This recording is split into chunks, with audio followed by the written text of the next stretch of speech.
The year is 1944. The world is at war. And deep in the wild heart of Montana, the Dutton family is facing a battle of their own, one that could change the course of their legacy forever. A secret leak has just surfaced, revealing the explosive first episode of Yellowstone 1944, and it's far more intense than anyone expected. This isn't just another chapter in the Dutton saga, it's a storm waiting to erupt. Family loyalty will be tested, betrayals will cut deeper than bullets, and the land they've fought so hard to protect, it might not be theirs much longer. This is the beginning of the most dangerous fight in the Dutton family's history, and no one is safe. Yellowstone, 1944. Episode 1 opens not with action, but with silence. A chilling, almost peaceful silence that only exists just before everything falls apart. The Dutton Ranch looks the same, wide skies, proud cattle, and strong family lines. But something is different. The year is 1944. The war has stretched across every ocean and continent, and now its shadow has reached Montana. While young men march off to fight overseas, the battle for the Yellowstone Ranch has already begun, right here at home. John Dutton II, once a boy trying to find his place in 1923, is now a man shaped by responsibility. Episode 1 shows him stepping up, not because he wants to, but because he has no other choice. His father, Jacob Dutton, still holds a presence, but time has weakened his grip. Age, war, and change are pulling at the seams of everything the Duttons have built. John finds himself trapped between his father's old ways and a new world that doesn't play by the same rules. The war has changed the rules of the game. Resources are limited, ranch hands are disappearing, drafted or dead. The economy is crumbling under ration books and wartime demands.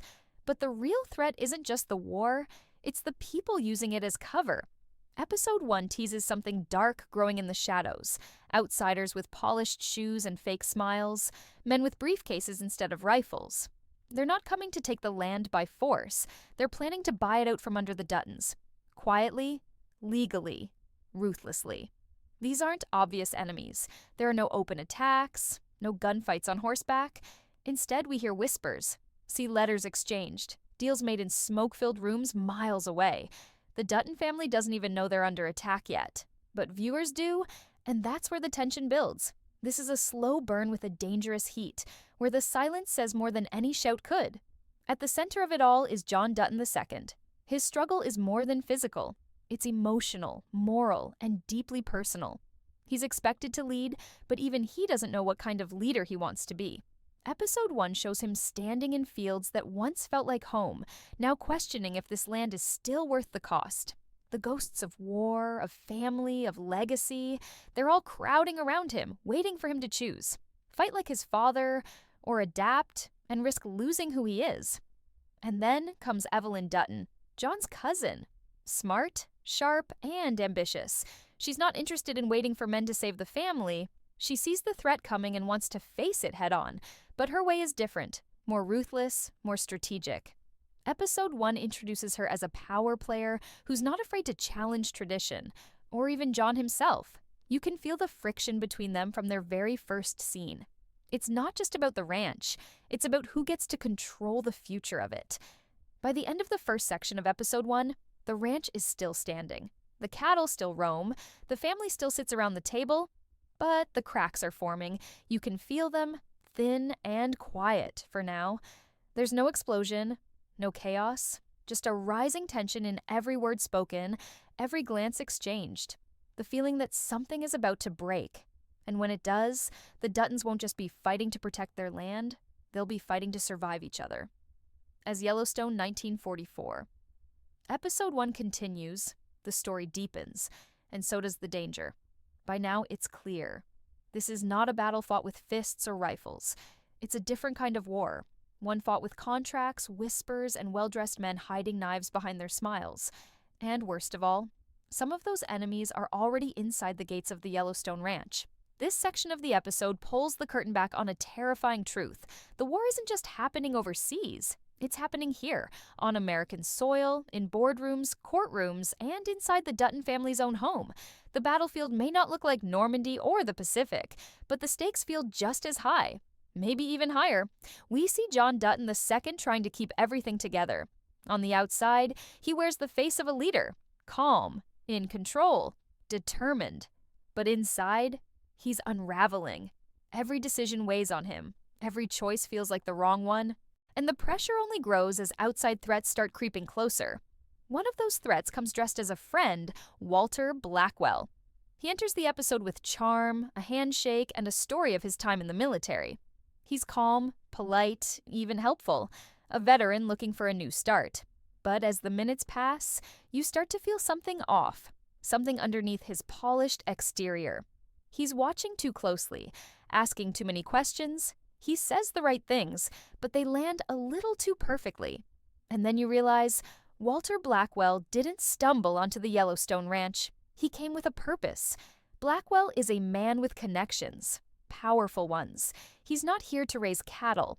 He's here to study the Duttons, to find their weaknesses, and to exploit them. He knows the land is valuable, and he knows that wartime chaos means opportunity for people like him. He's not pointing a gun, but what he's doing might be even more dangerous. He's playing the long game, quiet, strategic, deadly. But the true genius of episode 1 is how it blends the external threats with the internal ones. Because while Blackwell works from the outside, cracks are forming on the inside of the Dutton family. Family members begin to doubt each other.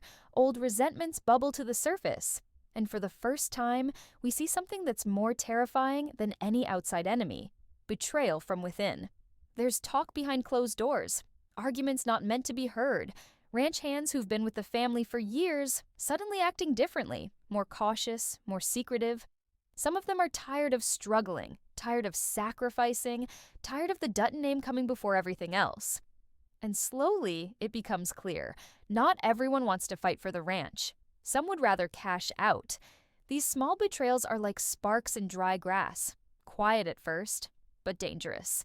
We hear snippets of deals being made, whispers about selling parcels of land, promises of quick money, and every whisper feels like a dagger in John Dutton II's back. But he can't show weakness. He knows that if he wavers, even for a second, the entire family legacy could collapse. The pressure builds. The silence between family members grows louder than any argument. The weight of tradition, war, and survival presses down on him until even the air around him feels thin. And all the while, Evelyn Dutton is watching. She's smart enough to see the fault lines before anyone else. And she's not just watching, she's planning. She believes the old ways aren't working, that John is too loyal, too soft. She wants to protect the ranch, but in her own way, a colder way, one that could save the Dutton name or destroy it. What makes this part of the episode so powerful is the atmosphere. There are no massive explosions, no running gunfights, just quiet tension, controlled chaos, the kind that makes your skin crawl because you know something is coming, you just don't know when. The Dutton Ranch is still standing, but the foundation is starting to rot. And what's worse, most of the family can't even see it yet. As episode 1 moves toward its midpoint, one thing becomes terrifyingly clear. The Duttons aren't just fighting for their land, they're fighting to hold on to each other, and that battle might be the hardest one of all. When you're ready, I'll take us into Section 3, where secrets are exposed, alliances are tested, and the war begins to hit even closer to home. The second half of Yellowstone 1944. Episode 1 hits like a slow-burning fuse. Everything is quiet. Too quiet. But underneath, the tension is thick enough to cut with a knife. And now, the secrets buried for years, decades even, start clawing their way to the surface. We begin to see what the war has really done to the Dutton family, not just economically, but emotionally. Their world, once built on tradition, loyalty, and hard work, is shifting under their feet. And no one feels that more than John Dutton II. John is trying to hold the line.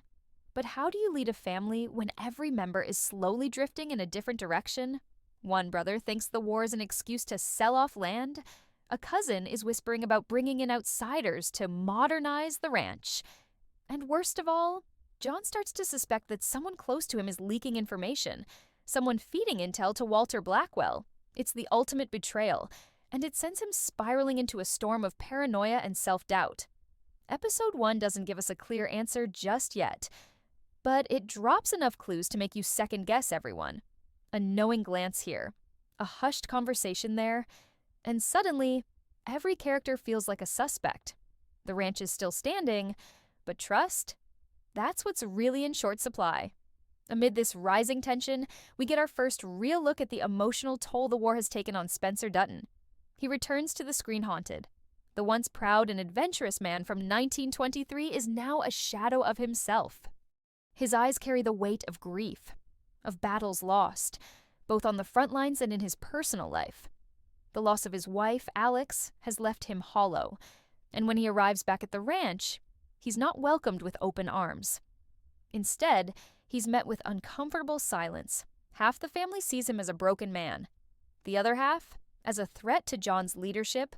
Spencer doesn't say much in this episode, but when he does, his words hit hard. There's bitterness in his voice, regret, and something darker. He doesn't trust the new faces on the ranch, especially not Blackwell, and he's not afraid to say it, but John doesn't want to hear it. In fact, their first conversation in years ends in a bitter argument. Spencer accuses John of being too proud, too blind to the dangers around them. And John fires back, saying Spencer abandoned the family when they needed him most. It's a brutal scene. Two brothers, both grieving, both angry, both unable to reach each other. That moment tells you everything you need to know about where this story is heading. This is not just a family trying to protect their land. This is a family at war with itself. And every fracture, every wound, every unspoken resentment is now being dragged into the light. Even Margaret, John's wife, can feel it. Margaret was once the calm in the storm, the one who kept the family grounded, but not anymore. In this episode, we see her begin to question everything. Is the ranch really worth all this pain? The sacrifices? The silence? She's tired of war, tired of pretending, and she begins to wonder if holding on to this legacy is worth losing the people she loves most. It's in her quiet moments, the ones where she's alone, reading a letter from a friend who lost her husband to the war, that we see the emotional heart of Yellowstone 1944. Because this show isn't just about power struggles, it's about the cost of survival, the toll it takes on your soul. Back outside the family walls, the pressure continues to mount. Walter Blackwell's influence grows more dangerous with each scene. He's meeting with local officials, courting bankers, making quiet moves behind the Duttons' backs. He's not just here to buy land. He's here to break the family from within, and he's using the war to do it. Offering loans they'll never be able to pay back, sowing distrust, buying up small neighboring ranches and boxing them in. And the worst part? No one sees it coming. Or maybe they do. And they're just too afraid to admit it. By the end of this section, a harsh reality sets in. The Duttons are no longer in control.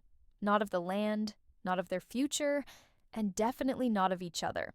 The storm is no longer on the horizon, it's here. And the choices they make in the next few episodes will decide whether the Yellowstone Ranch survives or burns to the ground. The calm before the storm is officially over. In this part of Yellowstone 1944, Episode 1, the tension that's been simmering finally explodes. Secrets aren't just hinted at anymore. They're exposed. Relationships shatter, loyalties flip, and the line between family and enemy begins to blur in the most dangerous way. We pick up with John Dutton II, who is now fully aware that his grip on the ranch is slipping. He's no longer the confident leader we saw at the start. He's restless, suspicious, and increasingly isolated. But what truly rattles him is the discovery of a document, something small, almost forgotten, tucked inside a ledger. It's a land deed, and it's been altered. Someone is quietly selling off small parcels of Yellowstone land. Not outright, not in one big deal, but piece by piece through fake buyers and shell names. A slow bleed. And it all leads back to someone within the ranch. John's worst fear has come true. The betrayal isn't coming. It's already here. But he doesn't know who to confront. Is it Evelyn, whose sharp mind and ambition have been quietly growing more dangerous? She's been talking to local businessmen, having meetings John was never invited to. She says it's for the good of the ranch that they need to evolve. But John knows better. She's not trying to preserve Yellowstone. She's trying to reshape it in her image. Or is it someone closer? One of the hands? A cousin? Maybe even Spencer, who still carries resentment like a second skin. His recent return and his distant behavior haven't gone unnoticed. And though he's emotionally wrecked, there's something unsettling about how he watches everything, like he's waiting for the right moment to act. This is where the paranoia fully kicks in, and the episode does a masterful job of making you feel it too. Every conversation feels like a test, every look a potential threat. You start to realize that in Yellowstone 1944, it's not the gunfights you should fear. It's the dinners, the family meetings, the polite handshakes that hide poisoned intentions. Walter Blackwell, meanwhile, is no longer operating in the shadows. He makes his move, and it's bold. He approaches John with an offer, a full buyout, one that would clear the family's mounting debt, give them enough to live comfortably and in the daily battle for survival. But John doesn't even blink. He turns it down, and in doing so, declares war. Blackwell doesn't take the rejection personally. He smiles, shakes John's hand, and says, "I'll wait." That one moment, calm, measured, almost friendly, is one of the most chilling in the episode, because you know what he means. He'll wait until the Duttons collapse under the weight of their own secrets, until someone inside sells them out. Until he doesn't need to take the land, it's handed to him. The message is clear. The attack won't come with guns. It'll come through banks, lawyers, family arguments, and patience. Back at the ranch, the cracks deepen. Margaret, who's tried for so long to hold things together, reaches a breaking point. She confronts John about the weight he's putting on their shoulders, about how they've become so focused on the land, they've forgotten to protect each other. Her voice is soft, but there's fury beneath it. She wants to leave, take the kids, find peace somewhere else. And for a brief second, John considers it. But he can't, because for him, the land isn't just property, it's identity, it's duty. It's the only thing that's ever made sense. And that, in many ways, is the real tragedy of this episode. John isn't just fighting to protect Yellowstone from Blackwell or financial ruin. He's fighting to keep himself from disappearing, to prove that everything his family has suffered wasn't for nothing. Meanwhile, Spencer finds himself drawn into the mess despite his resistance. A confrontation with one of the ranch hands, someone who's been secretly feeding info to Blackwell, turns violent. And suddenly, Spencer is forced to choose a side. He's not the man he used to be, but he still knows how to fight. And in that moment, something inside him reawakens. He might be broken, but he's not finished. This sparks a brutal moment of truth for the Duttons. They've been so busy watching the skies for bombs, they didn't see the rot forming beneath their own feet. And here's where episode 1 makes its biggest impact. It's not just about betrayal, it's about the kind of quiet collapse that doesn't happen with one big event, but through years of unspoken pain, suppressed fears, and small compromises. The kind that sneaks up on you until it's too late. The final minutes of this section give us the emotional gut punch. A hidden letter is found. A farewell. From a character who's decided they can't stay and fight anymore. It's a goodbye not just to the ranch, but to the Dutton name itself. And when John reads it, his face says everything. The enemy may be outside their gates, but the real battle is happening within their hearts. In Section 5, we'll explore the aftermath of this emotional turning point, the ripple effects, the decisions made in the heat of pain, and the final cliffhanger that sets the stage for a war the Duttons may not survive. Let me know when you're ready for the final section. The final section of Yellowstone 1944. Episode 1 pushes the Duttons to the edge, where personal stakes collide with the raw, unyielding pursuit of survival. Here, everything they've fought for, their land, their family, their future, hangs in the balance as the war they never anticipated finally takes shape. It begins with the fallout from the letter. John Dutton II, his hands trembling, is still holding the page when the camera slowly zooms in. He reads it once more, as if trying to make sense of it. It's from one of his own, someone he trusted. And now that person is gone, their departure leaving behind not just an emotional wound, but a strategic one. The Duttons are fractured more than they realize, and the consequences of these betrayals are beginning to play out. John tries to hold the line. His resolve hardens, his decisions growing more cutting and final. He knows that he can't afford weakness anymore. But the family is divided. Evelyn's already begun making moves on her own, quietly securing deals with outsiders, testing John's patience. She's convinced she's doing the right thing. But to John, she's nothing more than a threat. The episode captures their rising tension through the silence between them. The unsaid words speak louder than any argument could. As John's personal world continues to collapse, Walter Blackwell makes his move, unveiling a strategy that reveals just how deep his connection to the ranch goes. He's been playing a long game, far longer than anyone expected. Blackwell has secured several assets, hidden behind proxies and front companies. His wealth, connections, and strategy make him an enemy unlike any John has ever faced. But his greatest weapon isn't the money or the land, it's patience. Walter, the seasoned war veteran, knows how to wait for the perfect moment to strike, and that moment is now. However, it's the Dutton women who emerge as the unsung heroes of this chapter. Margaret, in particular, begins to step into her power. The weight of John's silent decisions is breaking her, but she refuses to be a bystander. She starts gathering the women of the ranch, wives, daughters, and even some of the ranch hands' partners to create a network of support.